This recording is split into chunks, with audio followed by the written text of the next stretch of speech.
Hi, I'm Katrina Webb, founder of New Day and your podcast host. In each episode, we'll speak with ambitious leaders from around the world who are creating meaningful change and inspiring leadership for the greater good. Their stories will spark your own leadership journey and offer practical tools to help you lead with purpose and impact. So welcome to the New Day podcast, and today my guest is Julia Middleton, a globally respected leadership thinker, social entrepreneur, and someone I deeply admire. Now, Julia is the founder of Common Purpose, established back in 1988, an organisation that has developed leaders across more than 100 countries.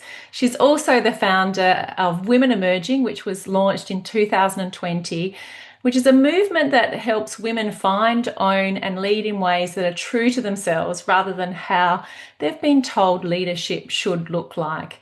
She's also the author of several incredible books, which include Cultural Intelligence, Beyond Authority, Leadership in a Changing World, and If That's Leadership, Then I'm In. Julia Middleton, it's so wonderful to have you today on our podcast. Yeah. Always with you, Katrina. Anything is fun. Look, it's usually the other way around. You've been interviewing me for so many years. So I'm really excited to actually have you have the opportunity to interview you. Julia, I mean, I read out a few of your incredible career highlights. I didn't also mention that you have 5 children and several grandchildren, which is incredibly important, I know, in your career. How would you describe Julia Middleton? That's one of those killer questions that you should give people at least 2 weeks to think about before they start.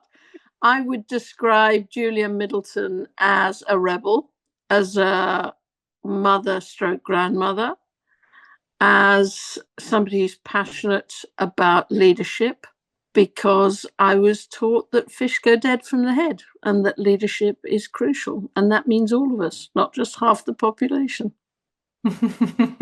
One of the things I've enjoyed meeting and meeting you over the years, but one of the things that really inspired me was that we talked about you being the founder of Common Purpose that was incredibly successful. And at the same time, you had 5 children. And, back in your time, being a CEO and being a founder of a company, a not-for-profit company that was doing incredibly well, and to have 5 children was not the norm. And a lot of people told you that you couldn't do that or be both. Well, I'm not sure I wouldn't say that I couldn't do that now, because looking at my own kids, once they've got 2, I'm amazed that they can manage to multitask. So I keep looking back and thinking, how the hell did I do it with 5? I have low standards.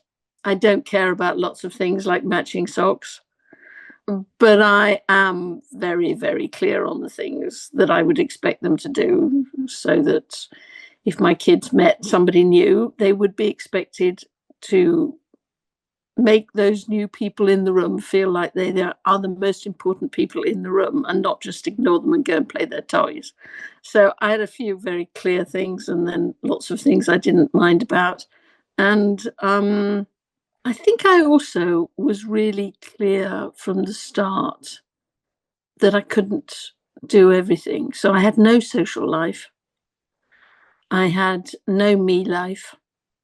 I just had the kids and the job, and I could just about manage those. And I never regretted or spent any energy thinking about the things that I couldn't do. I just loved the things that I could do. And also, in truth, Katrina, I started my own thing, ran my own thing, so I could make my own rules for the thing. So Common Purpose worked under Julia's rules, which meant that I didn't have to. I've never worked in a vast organisation that imposed lots of work patterns upon me that I wasn't happy with. Did you realize that from an early age that you would be better off creating a company that could follow your rules? Did you see that in your own childhood or in your younger years, a pattern of yourself? I think perhaps looking back, I can see that. I think I am a rebel.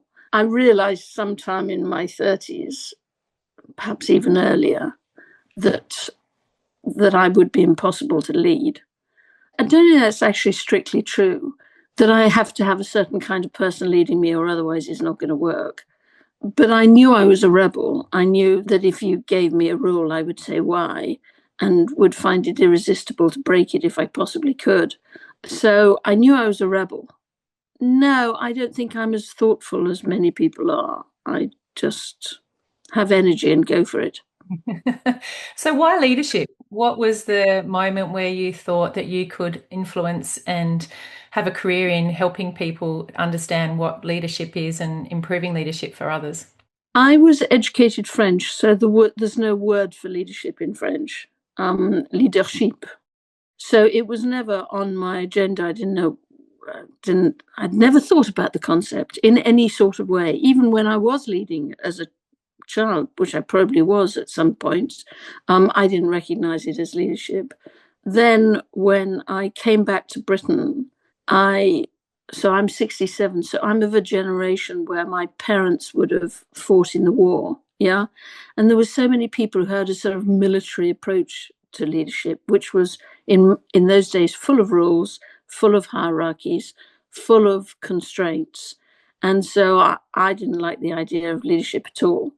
And the rebel in me meant that any team that I was put into, I went out of my way to undermine the leader, without any doubt at all. And it was only in my mid-20s that my father sat me down and said, Julia, you want to change the world? And I said, yes, I want to change the world, at least the bit of the world that's around me. And he said, if you only do that yourself in the 18 hours of the day that you are awake, you won't achieve it. You're going to have to learn to lead people. At which point it became self-evident that I had to lead people. And then leading people became fascinating. How do you lead people? And how do you find a different way to lead people so that it wasn't that military form that had its roots in the military? And it sort of slowly developed from there. And since Women Emerging started, I am very committed to the concept that we need to use the word leader less, because for so many of us, that is a sort of position, it's a hierarchy, it's the not me, it's almost the definition of not me.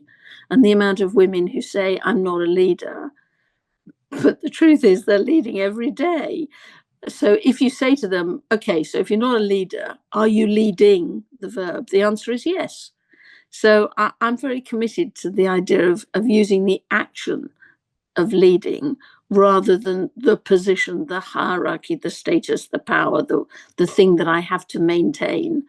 Leader. I'm into the word leading. So, with the word leading and with the work with common purpose, what would you say is your biggest takeaway from the work that you did, crossing boundaries, crossing borders? We know, we talked about that common purpose has gone to over 100 different countries.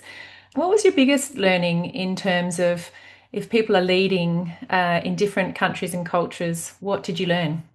Well, the original thinking was that common purpose was needed in cities, and that cities need good leadership, civic leadership, just as much as an organization does. So I simply took everything that we'd been doing about organizations and put it into cities. You need to invest in the next generation, and you have to develop their skills and their ability to work with each other. And I love talking to all kinds of audiences about the civic space, the square in the middle of a city where you need to persuade people to be so that they can make things happen, cross boundaries, and ask difficult questions of people in power. So that was hugely my life for such a long time. But what interested me was that people who did move into the square, into the civic space, tended to be used to having a certain amount of power or authority when they were leading. And when they moved into the civic space, they didn't have any power or authority. In fact, they had minus power and authority. And yet some would thrive and some would disappear back into their organizations and buildings and say, you can't make anything happen as a citizen. And the answer is probably because you weren't leading very well. And so I became very, very interested in the concepts of how do you lead if you haven't got any authority. And then the other thing that was very, very obvious, and probably obvious to all of us, is that if you have lots of people in the civic space, they are often people who are very different from each other. And they have to figure out how to work with each other and how to not judge each other on the basis that I am the benchmark. So you are more clever or less clever than me, taller or short. Taller, you're always taller. Do you remember that picture we took? With me with both of us beside a lake in Italy, where you tower above me, and I feel like, actually, it makes me feel like a little old lady. But the truth is, I've been as short as that forever. But how do you get people to meet other people and not judge them against themselves as the benchmark? So I became very interested in what I called cultural intelligence, the ability to work with people who are not like you. So those, as this, or was I talking about the civic space when I began Compurpose? No. After about 5 years, I was. Was I talking about leading beyond authority? No. It took me about 10 years watching people in the space. And then each of them sort of evolved, but that's how I've always done things. You go and you do it. If it works, you do it some more. If it doesn't work, you apologize and do something different. You learn as you go, and you're listening so hard that it is inevitable that you learn. Wow, there's so much in that, Julia. Leading beyond authority. What would be something that you'd see in the leaders that could influence beyond authority? Like, what's the first thing that comes to mind that you think is crucial to be able to influence if you don't have authority? To be honest, there's so many answers to that question, it's almost impossible. But I think one of them is that, going back to my father, who was always the source of great knowledge for me, he used to say, switch the wireless from transmit to receive, Julia. And, wireless shows how long ago this was. But I think when you have authority, you tend to feel that you have to justify having authority by giving endless instructions, by transmitting almost all the time, by feeling that all the weight is on your shoulders. And I think that that leads to you not being able to inspire the most talented people to work with you, and to making mistakes because you don't hear what's going on out there. And I think listening is crucial. And I think that, sometimes people say, oh, but in some circumstances you can't listen. And the answer is, you haven't got, they say you can't listen because you haven't got enough time.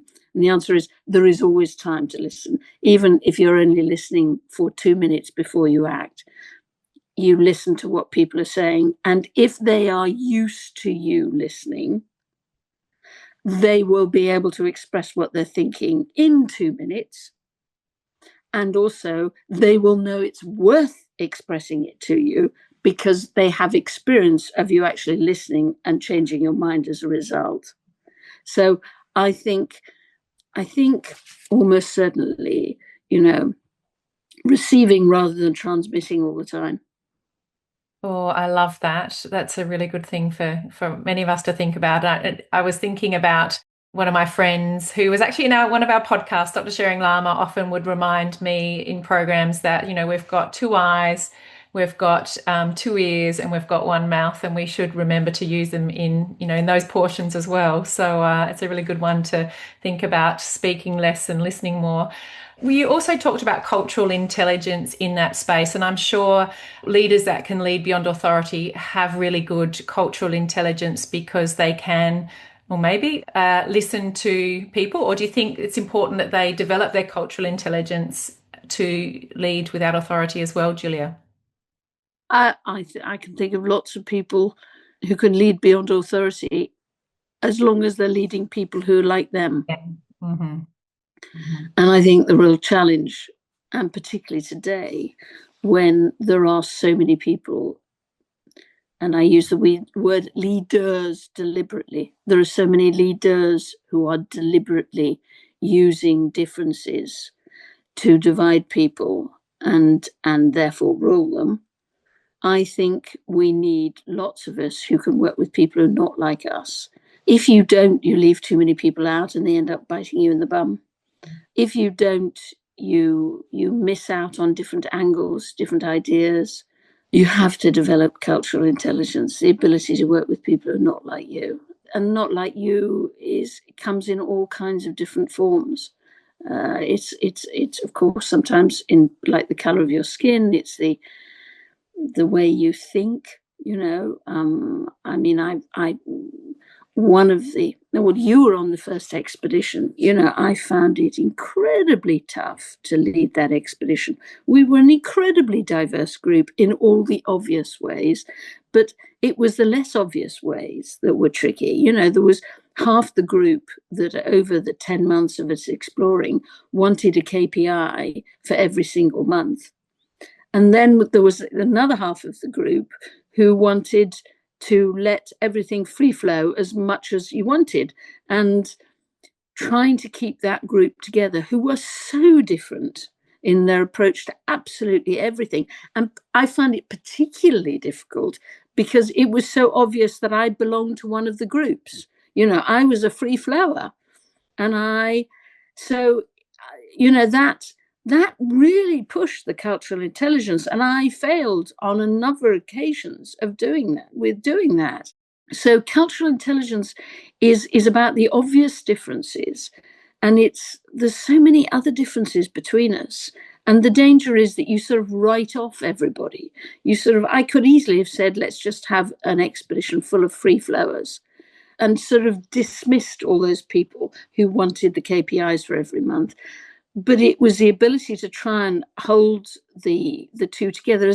As some scientists explained it to me the other day, it's called emulsifying, that leading has to be emulsifying. And of course, I didn't understand what they meant. But apparently, if you make, when they explained it to me scientifically, I absolutely couldn't get it. But when they explained it to me as mayonnaise, I understood it, that, you cannot put, oil and water together without an egg.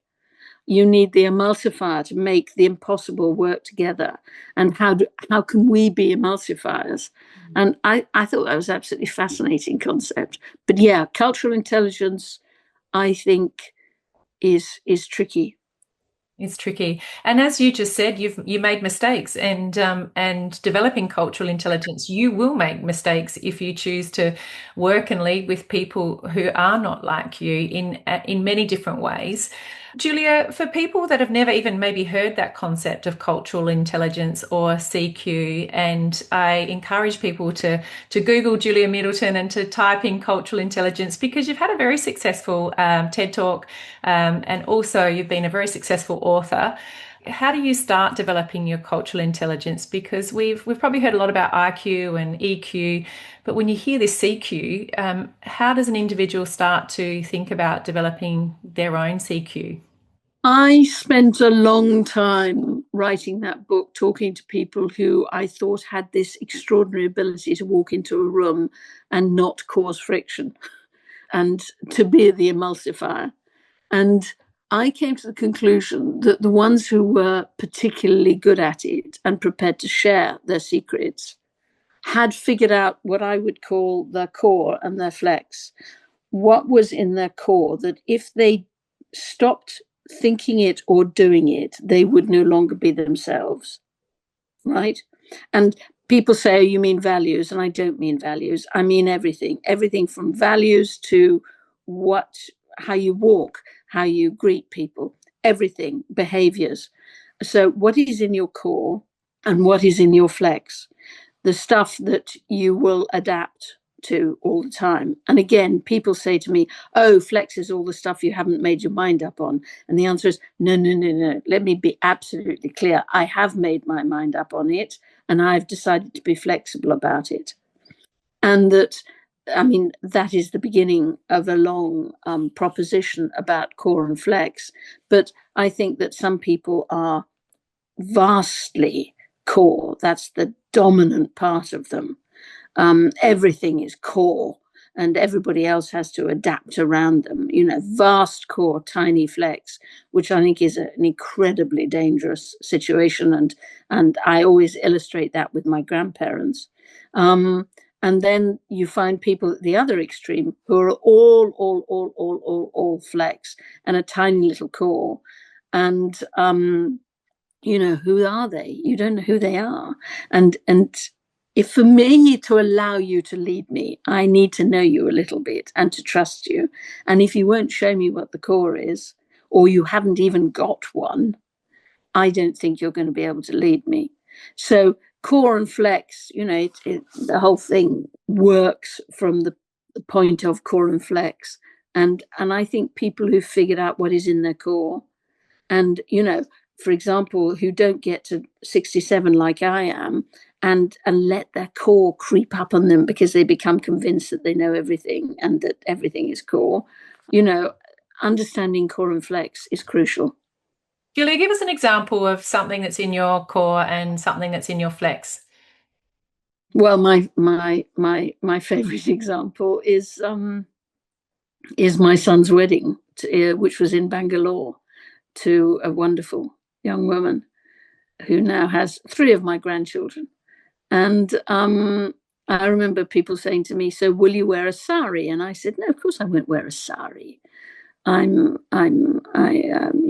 Sari. I'm not from India, and secondly, I'm quite fat around the middle of my stomach, and I don't want to reveal that to everybody."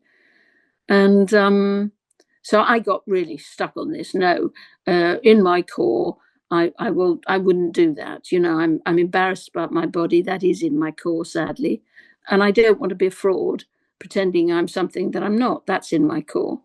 And then I remember when I'd really sort of settled into this, my daughters came round one day and said, "Mum, you've always said that what you wear is in your flex." And I looked at them and I thought, "Oh, I'm going to have to listen to them, aren't they?" And the truth is, what I wear is in my flex. I really don't care what I wear. I'm not very good at it. I'm not very good at either dressing up. Well, I'm very good at dressing down, not good at dressing up. And I really don't care what I look like. So, and they said, "Mum, you can't say that what you wear is in your flex and then refuse to wear a sari." So I wore a sari because they were right. Wonderful. Isn't that wonderful to have people in your life that can also understand what your core and flex is or your culture is and how you do things around here? And hold it up to you. And hold, yeah. And remind yourself and mirror, hold a mirror up and say, what is going on here? Yeah. Julia, I've known you for quite a long time now, and I've been applying the core and flex to my journey, and I must say, it's really strengthened a lot of friendships as well. Of course, it can help in leading people who aren't like you, but our siblings and our family members can be very much different to us. And one of the things that I know you and I both have in our core is when we say yes to something, we deliver it. And I know I've only missed 5 engagements in my whole career, and that's because I was incredibly unwell. And so, and that's in my core, and that's a standard of mine. And I know you're similar, Julia. When you say yes to something, you're there, and it will probably take you a lot to not be there. But there's been other people in my life that are very dear to me who don't have that in their core. And they'd pull out of things at the last minute when they'd said yes, and I'd get extremely disappointed and I'd be judging them, going, how dare they? That's not respectful. They're letting us down. And then when I actually applied, this model to it, and I realized that actually it's not in their core, it actually is in their flex. When they say yes to something, they're flexible on it because a few people had different conditions, chronic conditions, that they had to even look at how they were feeling on a particular day of whether they could attend.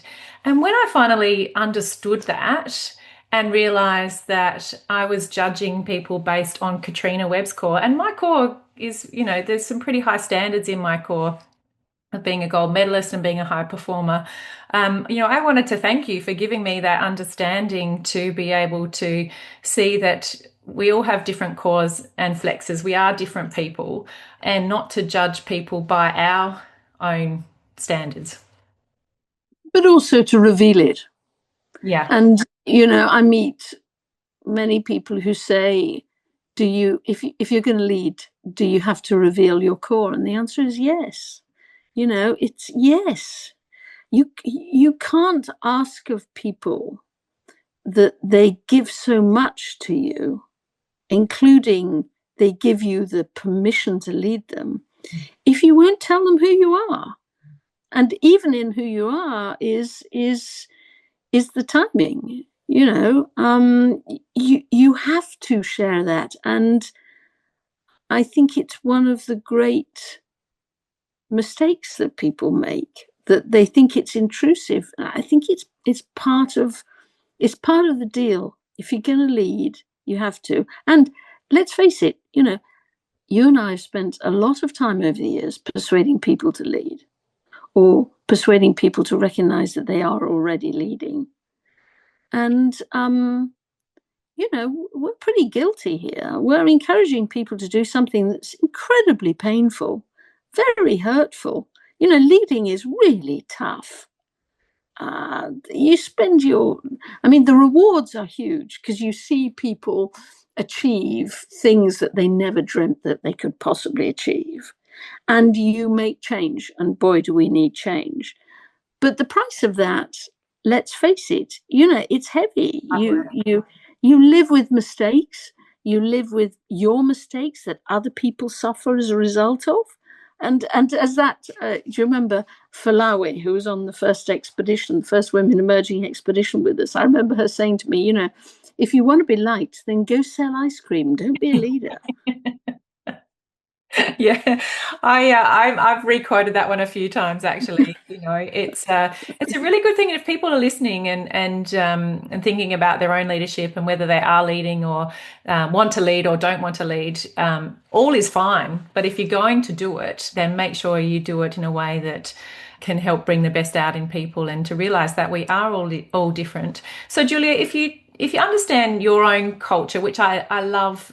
When you talk about that, your culture is what's in your core and what's in your flex, then talk to us where that cultural intelligence, I suppose, sits within that, and how you can uncover things about yourself that can really help strengthen your culture when you meet people who aren't like you. I'm trying to think of an example of that.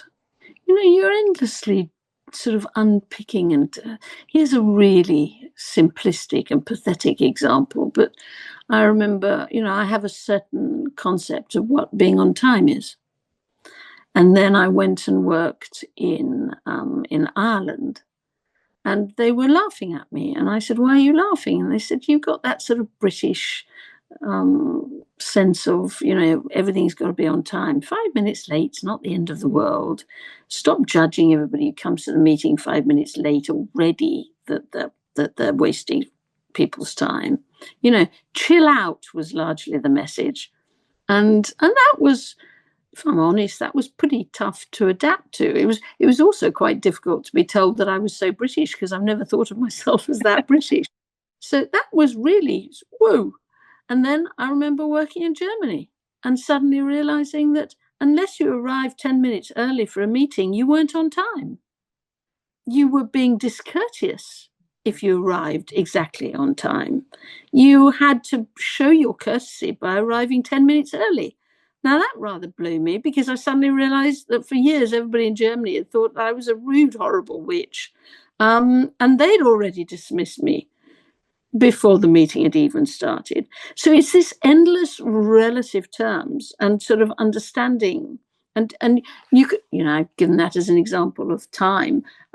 You can give it as an example of many different things. But the really interesting thing of cultural intelligence becomes, of course, the first thing is to understand your own core and your own flex. But the really interesting thing is that when your culture hits another culture that has its own core and flex, and when are we both in flex? When are we in core and you're in flex? And when are we in core?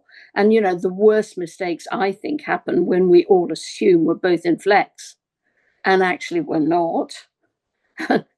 And some of the saddest stories happen when you're both in core, and because you're both in core, you inevitably decide before even trying that you're not going to be able to work together. Now, we can all work together. The chances of meeting somebody with the same core as you are minimal in life. I don't have the same core as my own children. never mind all my colleagues. You know, you have to learn to live with people who have different cores from you. And at the same time, you also have to say to yourself, there's no point in having a core if, when it is really, really put to the challenge, you crumple and give way and your core disappears. So, you know, it's an analogy that can go and go and go. And then, you know, the one that I'm also very, very interested in is when it's your core and flex, and then the different use, core and flex. So many of us feel that we're part of many different cultures, and those ones are often clashing inside us. And how do you deal with that? So that fascinates me. Was that a clash for you when you were wanting to be a mother of 5 children and also being a CEO of a leadership company that was growing across the world? Not really, no, because I think both were so baked inside of me. And as I say, I don't fuss about the things that I've decided. You know, I think I'm lucky on that. I think that I see so many people who tear themselves, you know, they decide this is what I'm going to do. And then the next day, instead of getting on and doing it, they spend the day being sad that it means that they can't do something else. And I think that is a real burden. I don't know how you kick that one out. But, you know, and then people say, can you have it all? You can have it all as long as you're calm about the stuff you've decided you don't want or you don't want to prioritize. Yeah, that's true. And also, one of the things I've loved about what you've shared many times in different programs I've been involved with you, Julia, is that you also took your analogies of being a mother to the workplace. And always. And I know when I first came on the Women Emerging expedition, which I'd love to have a chat about in a moment, was when I came back from that expedition with 24 women across the world discussing leadership. And I had never felt so proud. I felt like wanting to stand on top of the buildings and share how much I had become a wonderful leader because I was a mother. And for a long time professionally, I wasn't. I was probably thinking, oh, I probably shouldn't bring that side of me to this because that might not be professional enough. And it was this permission after being involved in that expedition that I came home and went, wow, like this has really strengthened my work. And I'm going to use those analogies just like you have in the workplace because that has made me, well, that is the whole Katrina too, right? This is what you get because of all of these parts of me, not leaving that at home and that at work. How have you done that in terms of your leadership, just weaving in stories of lessons from leading at home? Absolutely. But just pick up one of the words you use there is professional. And, you know, I think we've really got to push back on what this concept of being professional is. You know, is being professional wearing very high heels and having an enormous amount of makeup? Because if that is professional, then I have got to be the least professional person. You know, I cannot stand up in anything other than flats. And I look ridiculous when I put makeup on. Not that I've even tried. Now, that doesn't mean that I dismiss women who choose to wear high heels because they enjoy wearing high heels. They love them. It makes them taller. It shows the legs that they love so much, you know, or the makeup which really gives them joy in the morning at putting on. So there's nothing wrong with doing that, but I refuse to accept that the definition of being professional is doing that. And in the same way, it is, why has the definition of professional been to deny all the lessons that you've learnt through leading children and your family? Why is it professional to hide that? Why is it professional to never talk about your faith? Why, for heaven's sake, is it professional? Vast numbers, proportion of the world get up in the morning because of their faith, and they're not expected to refer to it in any way, shape, or form when they get to work. Why is talking about your body not professional? When it may be what defines an awful lot of the joy or struggles of your life. So I think we need to reframe professional as bringing the whole you rather than bits of you. So yes, I have always brought motherness, and we use the word motherness because I think you don't have to birth children to feel motherness. And when we were doing that first expedition, I was full on mothering my mother. It was exhausting at the time. Motherness comes in many different forms. I've brought motherness to my leading all the time. It's taught me enormous amount of things. If nothing else, it's taught me that just because you have children that are yours, it doesn't mean they'll have the same core as you. And you better get used to that, or you'll lose your kids in their 20s because they'll find you impossible to live with. But I think visibly bringing the stories of faith or body or motherness in somehow makes it possible for everybody to so do. And it also, it makes you a human leader. I mean, I remember years ago, I was trying to do something in the city of Rio, and I knew it was going to be really difficult to persuade people, but somehow it became really easy because this key woman in the audience at the meeting said yes. And I met her at the coffee break and I said, why? And she said, well, I remember you. And I said, what do you remember me for?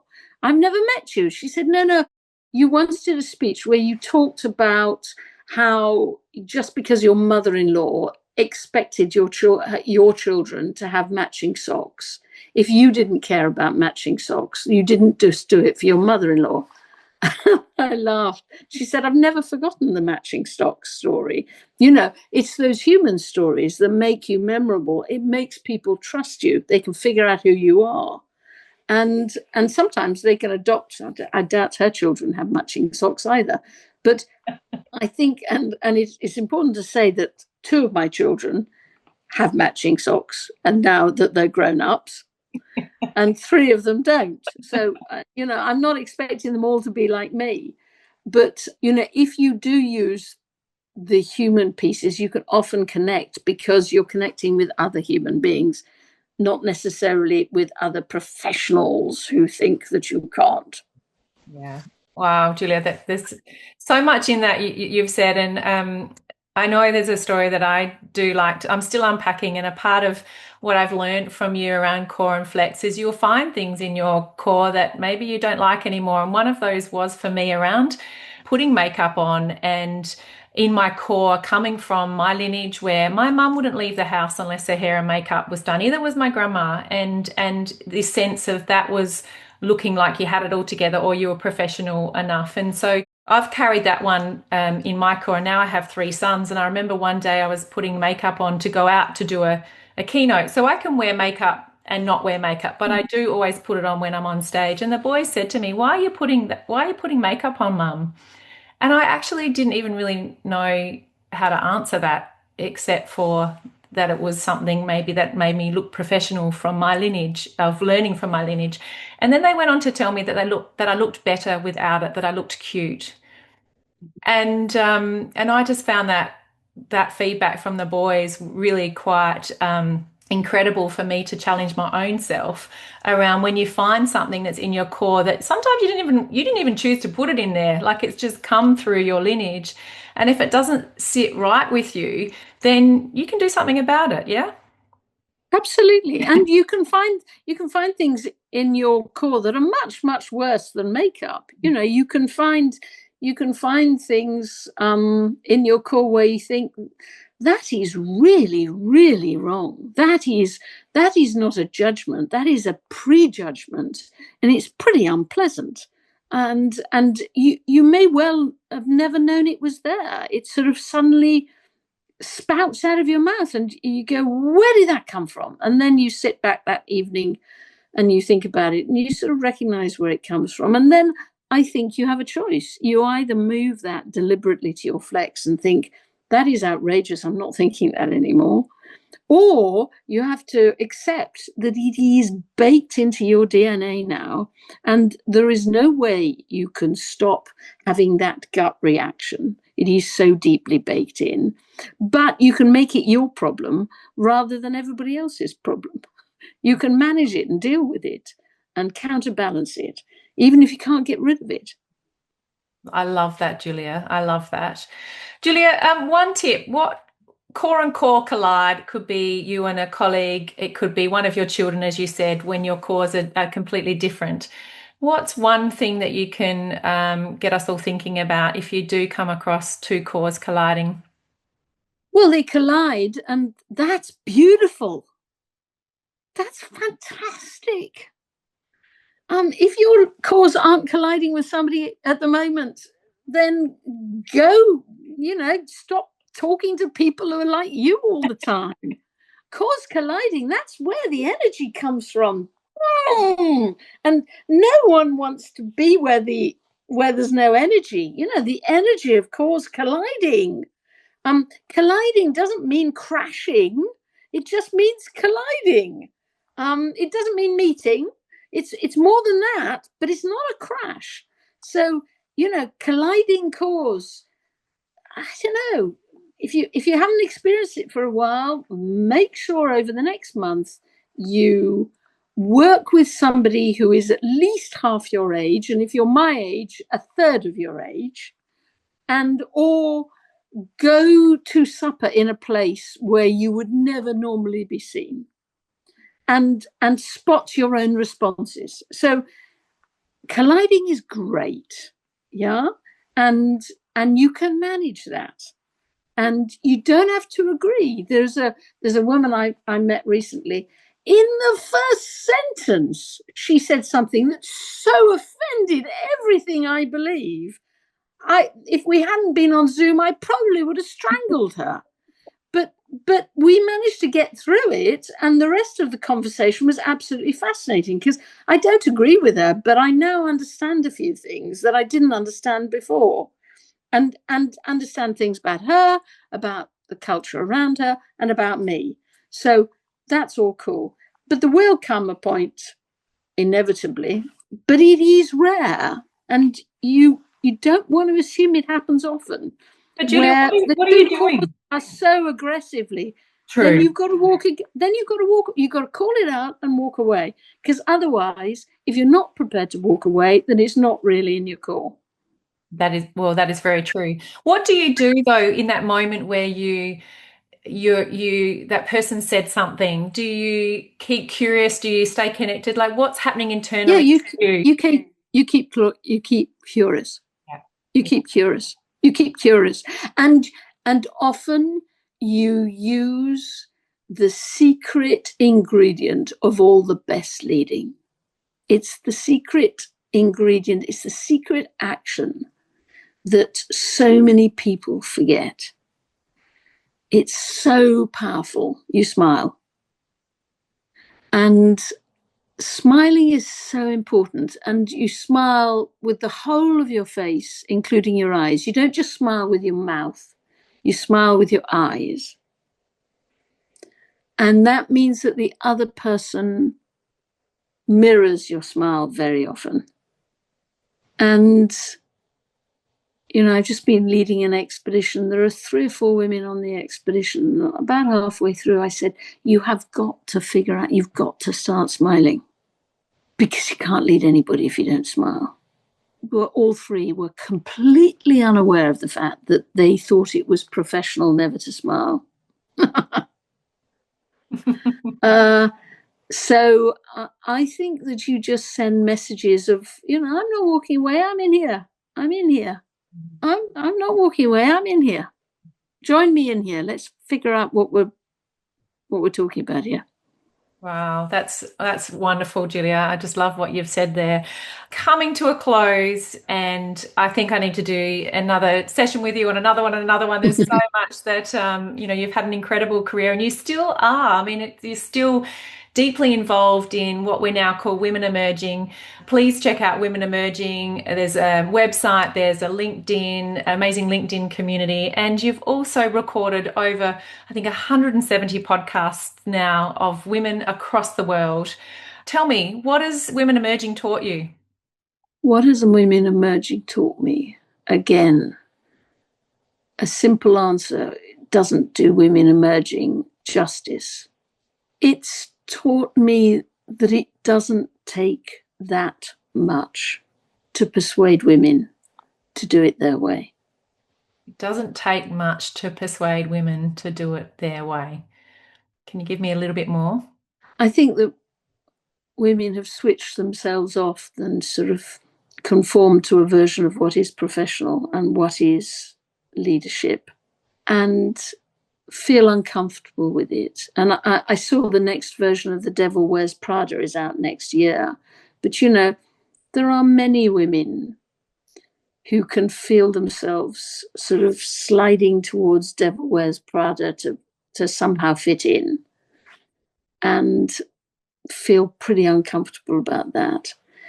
And I think when you do start talking to them about all the other facets of them that they could usefully bring to their leadership, but maybe it's not that much that'll tempt them out. But I think maybe I should change that sentence. It's not that much now that'll bring them, because I think women all over the world are recognizing that we got a bit of a problem, and the women's ability to lead in a different way may be very, very appropriate in a world that is so full of trauma.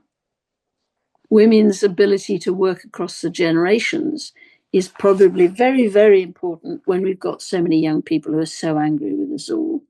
And women's ability to convene women, the first city-based expedition has just started in Brussels of women. And one of the things that they are determined to do is to show that if you have more women engaged in the city, then some of the bridges will be recreated between the different parts of the city that have not been looked after for some time. The women do rebuild or build bridges, and that is badly needed at the moment. So I think that it's not as difficult as I thought to persuade women to bring their leading back in.